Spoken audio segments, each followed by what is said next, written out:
Hi guys, this is Abhishek. Today we are going to speak about nouns, a powerful topic. It is not easy to describe a noun. In simple terms, nouns are things and verbs are actions. Like food.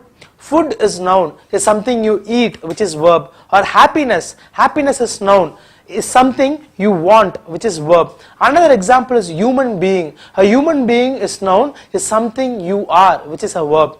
What are nouns? The simple definition is a person, a place or a thing. Teacher, school, book. Here a person is teacher, place is school and thing is book. There are different types, countable nouns and uncountable nouns. What are countable and uncountable nouns? Dog, dogs. Rice, hair, hairs. Proper nouns, which are names. Do we say Atlantic Ocean or the Atlantic Ocean? Should I write February in smalls or February where the F starts with caps? It's a big question.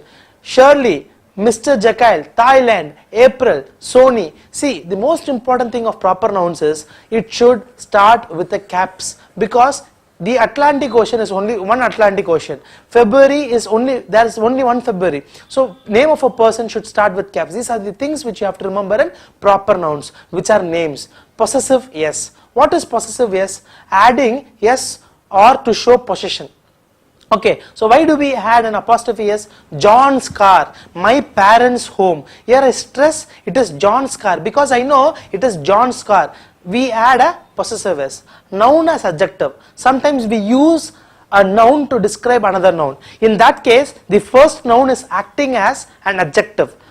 Love story, toothbrush, bathroom. Now love story is, love is a different word, story is a different word, tooth is a different word, brush is a different word. So now noun as adjective plays an important role. Now we can move to countable and uncountable nouns. What are countable and uncountable nouns? In English grammar, words that refer to people, places or things are called nouns. They can be classified in many ways. One way to classify nouns is according to whether they can be counted or not.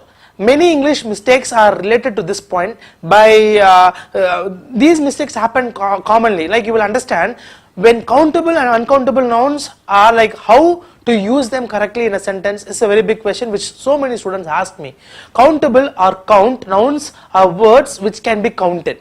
They have a singular form or a plural form. They usually refer to things. Most countable nouns become plural by adding an s at the end of the word. Like singular and plural words, I'll give you words like chair, chairs, bottle, bottles, student, students. In uncountable or no count nouns are words which cannot be counted. Therefore, they only have a singular form. They have no plural forms. These words are thoughts of wholes rather than as parts. They usually refer to abstractions such as confidence or advice, or collectives such as equipment or luggage. Example of singular are money, furniture, information. Now if we move on to the next topic which we are going to discuss about proper nouns or common nouns. What is proper and common nouns? Nouns name people, place and thing. Every noun can further be classified as common or proper. A proper noun has two distinctive features. The number one is it will name a specific, that is usually one of a kind item, and the second thing is it will begin with a capital letter no matter where it occurs in a sentence. Now the proper noun and the common nouns are, the common noun is writer, the proper noun is Herman Melville, teacher Miss Hackett. The common is we use the term commonly, but proper is we specifically mention it. For example, school, University of Southern California or Madras University. So when you read following sentences or the statements like Tina offered Antonio one of her mother's homemade oatmeal cookies, but only one Oreo would satisfy his sweet tooth. Like cookies is a common noun, Oreo is a proper noun. Cookies in common means biscuits, but Oreo, it's a brand name for a cookie. Charlie had wanted an easy teacher for this composition class, but he got Miss Hackett, whose short temper and unreasonable demands made the semester a torture. Now teacher is a common noun, whereas Miss Hackett is a proper noun.